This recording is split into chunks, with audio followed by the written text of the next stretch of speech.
কেন কও দেখি? না, একজন আপনার কথা বলছিল তাই।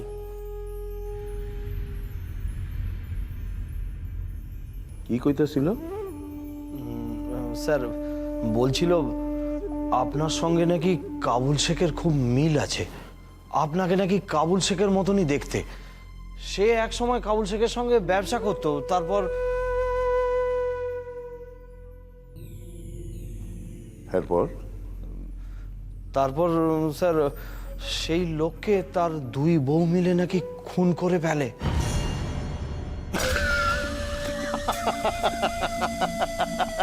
বাস তাইলে তুমি মিটে গেছে।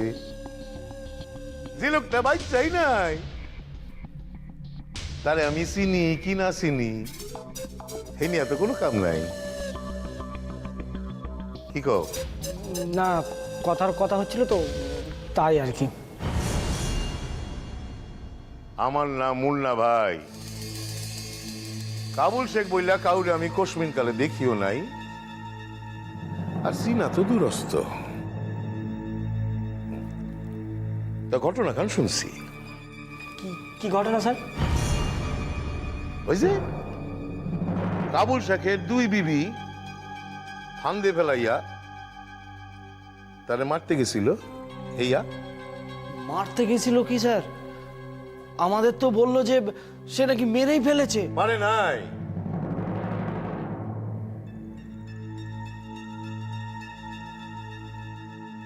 মারে নাই। কাবুল শেখের এক চীনা মানুষের লগে আমার আবার ওই ওই ব্যবসার খাতিরে পরিচয় আর কি। সে এখন তো দুবাইতে থাকে। তার মানে লোকটা এখনো বেঁচে আছে? ও, তার দুই বিবি তারা যে বন্দি কইরা মারতে গেছিল এইয়া ঠিকই, কিন্তু পরে শুনছি কারা যেন তার অচৈতন্য দেহটারে পাচার করবো দেখা লইয়া গেছিল। এরপর তারে ভাগারের মধ্যে ফেলা রেখা হেরায় সম্পদ দিছিল। তাই নাকি? হ, দুনিয়া শুদ্ধ সবাই জানে কাবুল শেখ মইরা গেছে, কিন্তু সে মরে নাই। কাবুল শেখরা এত সহজে মরে না। এই দুনিয়াদারিতে যা যা পাওনের সবকিছু আদায় কইরা এরপর মরে।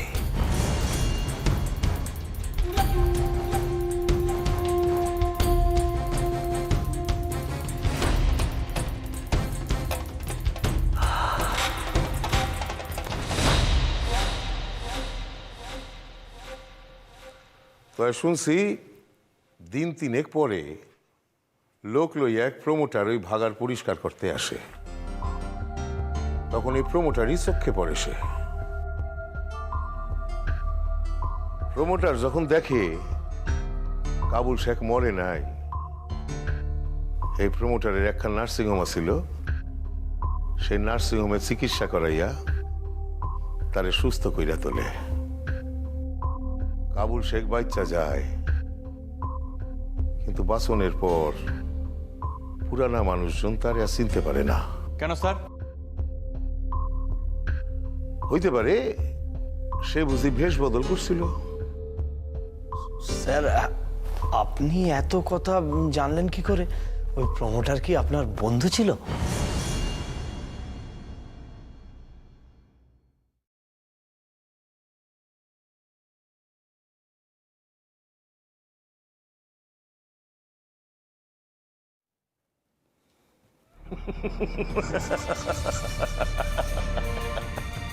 একদিন কি কইছি সবুজ ভাই?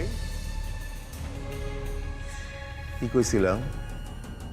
যতটুক দরকার ততটুক আমি নিজে কমব। প্রশ্ন কইরা আমার থেকে কিচ্ছু জানবার পারবা না, কোনোদিনও না। মাফ করে দেন স্যার।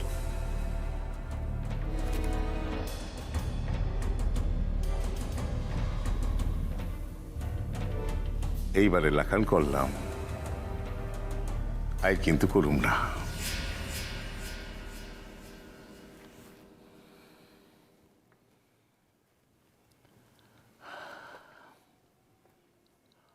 পরে শুনছি সেই প্রমোটার কাবুল শেখরে নিজের কাছে রাখে তার প্রয়োজনের জন্য। সেই মানুষের কাবুল শেখের লেখান একজন মানুষের দরকার ছিল, কারণ হেরাই তো খুন জখম নিজেরা করতে পারে না, ভাড়াটে মানুষের দরকার হয়। আর কাবুল শেখেরও বোধ হয় একখান নিশ্চিন্ত আশ্রয়ের দরকার ছিল। কিন্তু কাবুল শেখ এখন দুবাইতে কেন?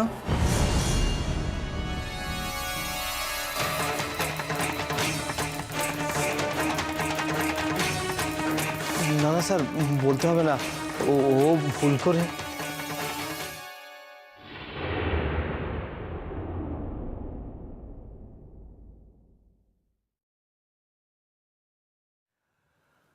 আমি যদ্দূর শুনছি কাবুল শেখের লাখান মানুষ কারুর ভাড়াটে গুন্ডা হইয়া জীবন কাটানের মানুষ না, বরং ওই প্রমোটারে ফান্দে ফেলাইয়া কত তাড়াতাড়ি তার ব্যবসা কান হাতাইতে পারে এই চেষ্টাই করবো সে। তবে দেখো,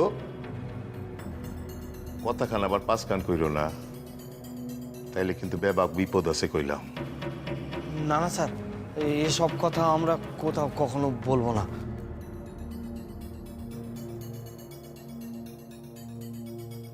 কথাখান যেন মনে থাকে।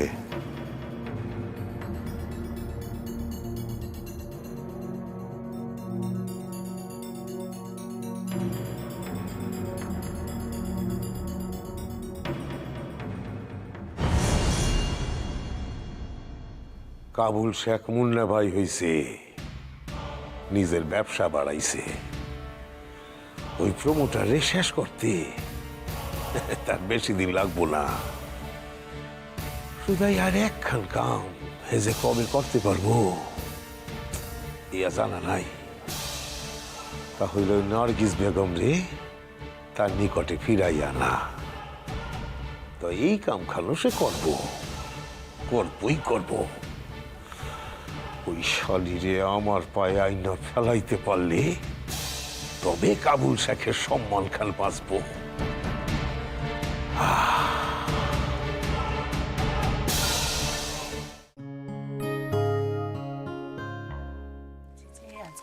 একটু বলে দে।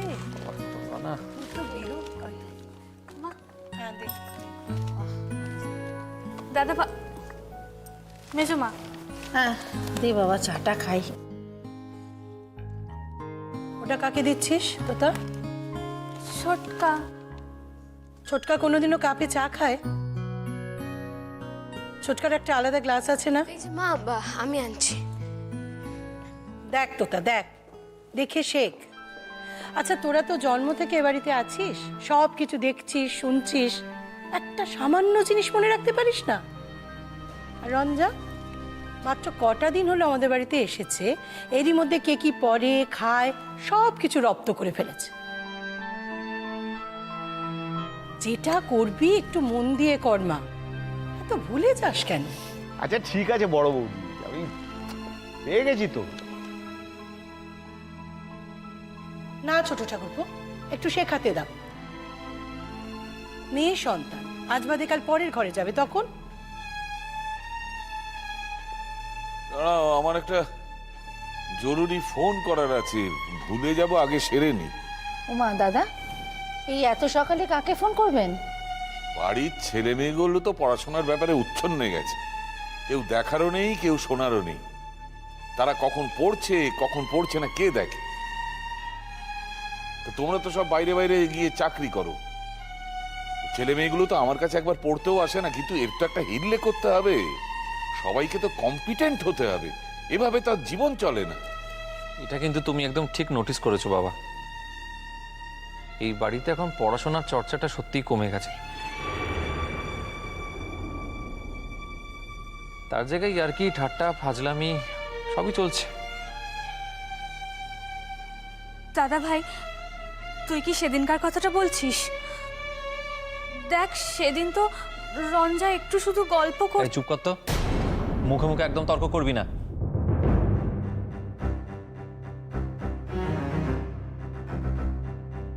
বড়দা ভাই, তুমি রঞ্জাদির গল্প করাটা দেখেছো, কিন্তু প্রায়ই রঞ্জাদি যে আমাদের কত ইম্পর্টেন্ট বিষয় সহজ করে বুঝিয়ে দেয় সেটা তুমি খেয়াল করোনি। আমিও তো কতদিন দেখেছি যে রঞ্জা ওদের পড়া বুঝিয়ে দিচ্ছে। ওই আর কি, কেউ যোগে ভিক পায় না, এই কথা তো সকলেই জানে। সেটা আমি জানি বলেই একজন ভালো শিক্ষক ওদের জন্য দিতে চাই। এজন্য খোঁজও পেয়েছি। হ্যাঁ, সে রাজি হলে ফোনটা তাকেই করব। আচ্ছা বাবা, ধরো কারোর মেমোরি লস হয়েছে, তার কিছু মনে পড়ছে না, সে সব ভুলে গেছে নিজের সম্পর্কে, কিন্তু পড়াশোনার জায়গাটা ঠিক মনে রেখেছে, এটা কি সম্ভব কখনো?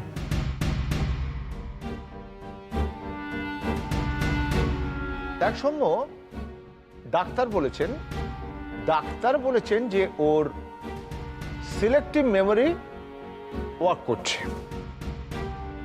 অর্থাৎ ওর কিছু কিছু সাবজেক্টিভ মেমোরি কাজ করছে, কিছু কিছু করছে না।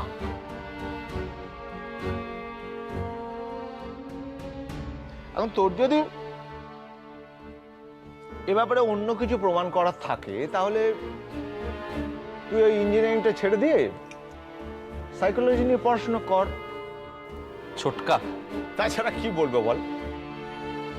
দেখ সৌম্য, রঞ্জার পড়াশোনা মনে আছে বলে আমাদের তো কারো কোনো অসুবিধা হচ্ছে না, অসুবিধা হচ্ছে তোর। মা, আমি রান্নাঘরে যাইতেছি।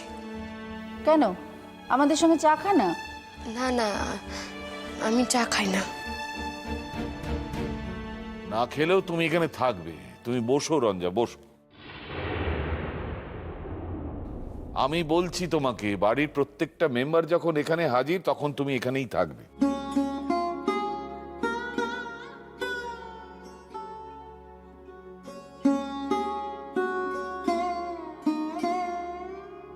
দাঁড়াও দাঁড়াও, আমি আগে ফোনটা করে নিই। এই রঞ্জা, একটু ফোনটা দাও তো।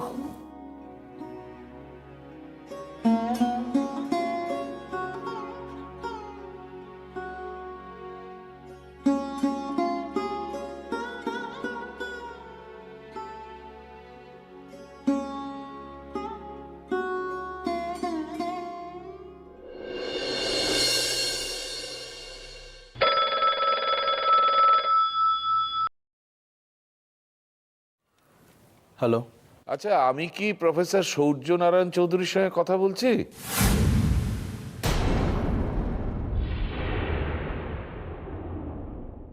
আচ্ছা, আমি কি প্রফেসর সূর্য নারায়ণ চৌধুরীর সঙ্গে কথা বলছি? হ্যাঁ কইতাছি। ও নমস্কার নমস্কার, আমি প্রফেসর সৌমিত্র নারায়ণ বন্দ্যোপাধ্যায়। ওই বিশ্ববিদ্যালয়ে ইংরেজি পড়িয়েছি অনেক বছর। ও নমস্কার স্যার, আপনি আমারে আপনি কইতেছেন যে আমি আপনার নাম খুবই শুনছি স্যার।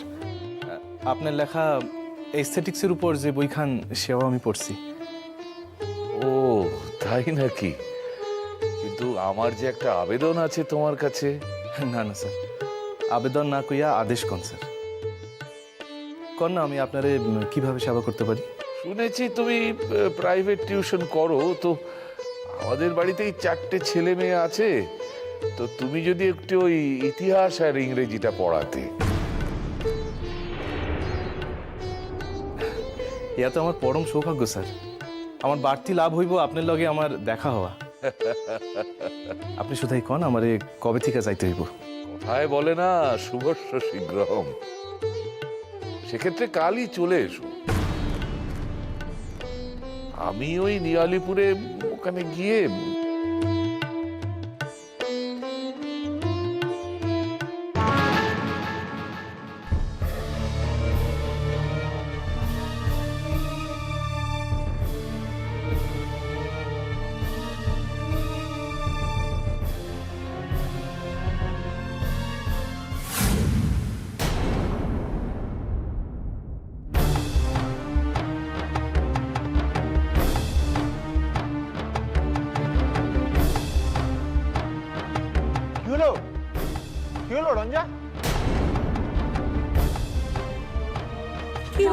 রঞ্জা, তোর শরীর খারাপ লাগছে নাকি?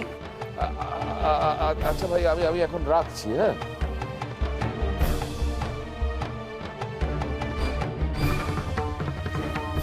কি হয়েছে? আস্তে রঞ্জা মা, কি হয়েছে? কি হয়েছে? শরীর খারাপ লাগছে? বল আমাদের। কেন, কি হয়েছে? দেখুন না দাদা, বুঝতে পারছি না, কিন্তু চোখ মুখের অবস্থা দেখুন, মনে হচ্ছে খুব শরীর খারাপ লাগছে। কি রে মা, কি হলো? রঞ্জা, এই রঞ্জা একটু ঘরে গিয়ে শোবে। জিজ্ঞেস করো, ভালো করে জিজ্ঞেস করো। বলা তো যায় না, ওর হয়তো পুরনো স্মৃতি মনে পড়ে গেল।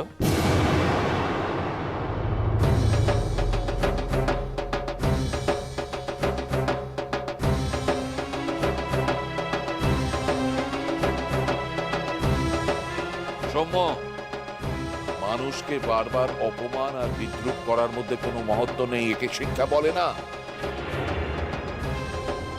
ওই মেয়েটাকে তুমি বারবার চরম অপমান করছো, এতে তুমি নিজের কাছেই নিজে ছোট হচ্ছ। নিজেকে শোধরাবার সময় এসেছে তোমার।